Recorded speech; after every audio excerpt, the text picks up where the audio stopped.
Matiari report अजीज गुल Khyber Memon house Matiari में सरवी जमात के रूहानी पेशवा MNA मखदूम जमील जमान के मान में सियासी समाजी शख्सियत हाजी शहजाद मेमन पारा अफ्तार पार्टी ॾिनी वई। उन ॾिनल अफ्तार पार्टी के मौके ते मखदूम जमील जमान मीडिया से ॻाल्हाईंदे चयो त साफ़िन जो हिन मुआशरे में अहम किरदार है। साफ़िन के मसलन के हल करण लाइ इस्लामाबाद ताईं आवाज़ उथारियो वेंदो।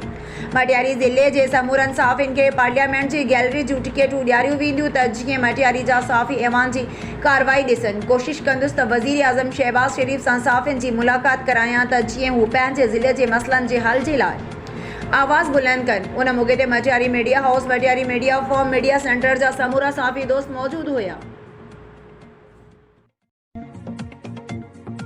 सकरन रिपोर्ट काजी अली रजा सनाई सकरन से प्राइमरी उस्ताद कश्मीर खान कीरियो सकरन प्रेस क्लब में प्रेस कॉन्फ्रेंस कंदे चयो है त 2017 में मुझे वालिद अनवर दीन कीरियो अल अब्बास टाउन में गुलाम शबीर वल्द अजीम मक्सी का 2 प्लाट खरीद किया हुआ जिन जी मुकम्मल रकम खेस अदा करे चुका आहियूं।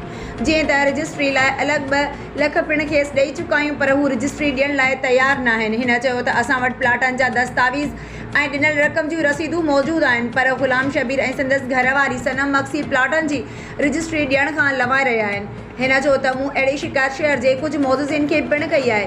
हिन वास्तेदार आला अख़्तियारनि खां मुतालबो कंदे चयो त मूंखे पंहिंजो हक़ ॾियारे इंसाफ़ कयो वञे। सिजावल रिपोर्ट इम्तियाज़ मेमन फॉरेस्ट रेंज बनो जे खड़े वेले जे रहवासी बशीर जामरी पंहिंजे मौसूम पुट सां गॾु दड़ो प्रेस क्लब पहुची एहतजाज कियो। हिन चयो त अपन ॾाॾनि खां खड़े वेले में रहंदड़ आहियूं। बेले खाते जो अमलो हुकूमत पारां करोड़ रुपया ख़र्च करे वण पोखिया जिन खे सरेआम जमादार अशरफ मक्सी ऐं ॿिया वढाए ट्रकूं ऐं ॿियूं गाॾियूं रोज़ानो भराए हैदराबाद ऐं कराची विकिरो करे लखे रुपया कमाए ॿेलनि खे पट करे छॾियो आहे ऐं ॿेले जी ज़मीन मुख़्तलिफ़ बाज़र माण्हुनि खे ॾिनी आहे जेकी मुख़्तलिफ़ आबादियूं करे रहिया आहिनि ऐं ॿेले में वण न हुजण करे ॿीहर 2010 जी महाबोड खां बि वधीक सिंधु दरिया जे MS कोट आलमो बचाव बंदि टुटण जो वॾो ख़तरो हर वक्त मौजूद है। हिन चयो त ही वेले जो हिसास मसलो है जैसे सिंध हुकूमत ऐं पाक फौज नोटिस वठी खड़े वेले जो दौरो किया वञे जीअं खे असल हकीकत की खबर पइजी सके। हिन चयो त मीडिया ते अड़ा बयान ॾियण खां पोइ फॉरेस्ट रेंज जा ऑफिसर ऐं बेले की ज़मीन के पंहिंजी जागीर समझंदड़ जमादार अशरफ मक्सी मूंखे बेले मां लॾाइण लाइ मुख़्तलिफ़ ॾोहारी माण्हुनि खां मूंखे बच्चनि समेत मारण जूं धमकियूं ॾेई रहियो आहे। मूंसां इंसाफ़ कयो वञे। ॿी सूरत में कोट आलमो बचाव बंदि ते पंहिंजे बच्चनि समेत पाण साड़ींदुसि।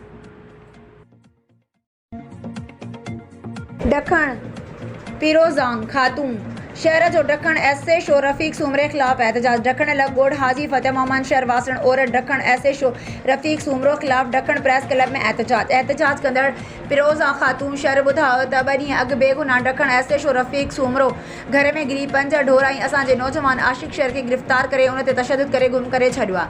नौजवान जी माउ ॿुधाईंदे चयो त ॾखण पुलिस आशिक शहर के बेगुनाह गिरफ़्तार करे वई आहे ऐं उन ते तशद्दुद करे उन खे गुम करे छॾियो आहे। नौजवान जी माउ रोईंदे रड़ंदे मीडिया सां ॻाल्हाईंदे चयो त SHO ॾखण रफ़ीक सूमरे असां सां ज़ुल्म कयो आहे। असां सां इंसाफ़ कयो वञे ऐं असांखे माल मोटाए ॾिए ऐं असांजे नौजवान आशिक शहर खे आज़ादु करे न त ॿी सूरत में SSP शिकारपुर ऑफिस अॻियां पाण ते पेट्रोल हारे बाहि ॾे ख़ुदकशी कंदसि।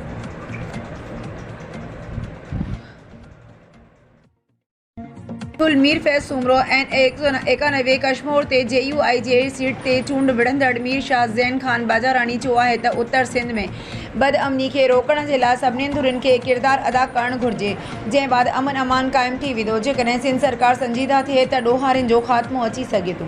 प्रेस क्लब ठुल में प्रेस कॉन्फ्रेंस कंदे मीर शाह ज़ैन खान बाजारानी चयो त प्रिया कुमारी खे बाज़ियाब न कराइण सिंध हुकूमत जी नाअहली आहे। हिंदू बिरादरी सिंध जी सूंह आहिनि जंहिंजे न्याणीअ खे अगवा कयो थो वञे जेका हुकूमत हिकु हिंदू न्याणी खे बाज़ियाब नथी कराए उन हुकूमत खे हुकूमत करण जो को बि हक़ न आहे। हिन चयो त कश्मीर घोटकी जे कंबाद ऐं शिकारपुर ज़िलो बदअमनीअ जी बाहि में दुखी रही आहे। को बि माण्हू महफ़ूज़ कोन्हे तंहिंजे करे चूंडियल नुमाइंदनि खे पंहिंजो किरदारु अदा करणु घुरिजे। हिन चयो त ईंदड़ महीननि में महांगाई जो तूफ़ान अची रहियो आहे जंहिंखे रोकणु कंहिंजी वस जी ॻाल्हि न आहे। हिन वधीक चयो त हीअ इलेक्शन न हुई पर सिलेक्शन हुई जंहिंमें हाराइण वारे खटरायो ऐं खटराइण वारनि खे हारायो। मां इलेक्शन 28,000 जी लीड सां खटे चुको हुयमि पर ज़बरदस्ती हाराए वियो आहियां। मां मुतमइन आहियां त तक जो अवाम मूंखे वोट कयो आहे संदन थोराइतो आहियां। Sanghar report bureau chief Ghulam Qadir कैरी अवामी प्रेस क्लब सांगड़ पहुंची एक मज़लूम न्याणी शहनाज दी गुलबेग लसकानी पहुची दाइंदे चयो त मुंहिंजो अॻोणो मुड़ुसु आरिफ़ लसकाणी मूं ते रोज़ानो तशद्दुद टार्चर ऐं ग़लति कमु करण लाइ ज़ोर भरण ते मूंखे मजबूर थी ख़ुदकशी करण जी कोशिश कई, पर वालिदेन बचायो ऐं मजबूर थी अदालत मां तलाक वरिती। उन बाद मुंहिंजे मौसूम पुट ऐं मौसूम धीउ खे अॻोणो मुड़ुसु आरिफ़ हुसैन वल्द सईद ख़ान गुम करे छॾियो आहे। मूंखे मुंहिंजे ॿारनि खे जान खां मारण जूं धमकियूं ॾेई रहियो आहे। मूंखे मुंहिंजे ॿारनि खे को बि नुक़सानु थियो त उन जा ज़िम्मेवार मुंहिंजो अॻोणो मुड़ुसु आरिफ़ ऐं अॻोणो सहुरो सईद ख़ान उर्फ़ दादलो लसकाणी, अॻोणो ॾेर नज़ीर लसकाणी ऐं ग़ुलाम अब्बास लसकाणी हूंदा। मुतासिरा दाइंदे चयो त मूंखे इंसाफ़ ॾियारियो वञे ऐं तहफ़ुज़ फ़राहम कयो वञे। खबरुनि अपडेट जे सिलसिले खे अॻिते वधाईंदे काज़ी अहमद मां अव्हां खे ख़बर ॾींदासीं। साहिल लाखो जे रिपोर्ट मुताबिक़ काज़ी अहमद में मुस्कान वोकेशनल इंस्टीट्यूट तरफ़ां केयर काउंसलिंग जो प्रोग्राम मुनक़िद कियो वियो, जंहिंमें district head Niaz Hussain Ujjan, professor Shahnawaz Unar, Wali Muhammad Jokhio, TCF ज़िलई officer Muhammad Iqbal Unar, principal higher secondary school Nawab Wali Muhammad, Aftab Shah Soomro, Asim Abbasi, press club Qazi Ahmed, general secretary Sahil Lakho, teachers ऐं स्टूडेंट वॾे अंग में शिरकत कई। उन मौक़े ते मुक़ररीन ॻाल्हाईंदे चयो त टेक्निकल ऐं हुनरी तइलीम हिन वक़्त जी अहम ज़रूरत आहे।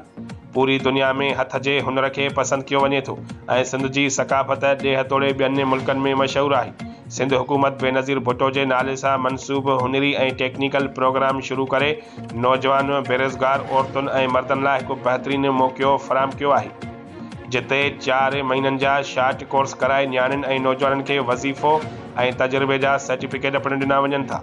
ज़रूरत इन ॻाल्हि जी आहे त हिन प्रोग्राम मां नौजवान मर्द औरतूं वधि खां वधि फ़ाइदो वठनि। मुस्कान सेंटर गुज़िरियल कुझु सालनि खां काज़ी अहमद में कमु करे पियो ऐं नौजवाननि खे तरबियत ॾेई मुख़्तलिफ़ निजी ऐं सरकारी इदारनि में रोज़गार ॾियारियो आहे।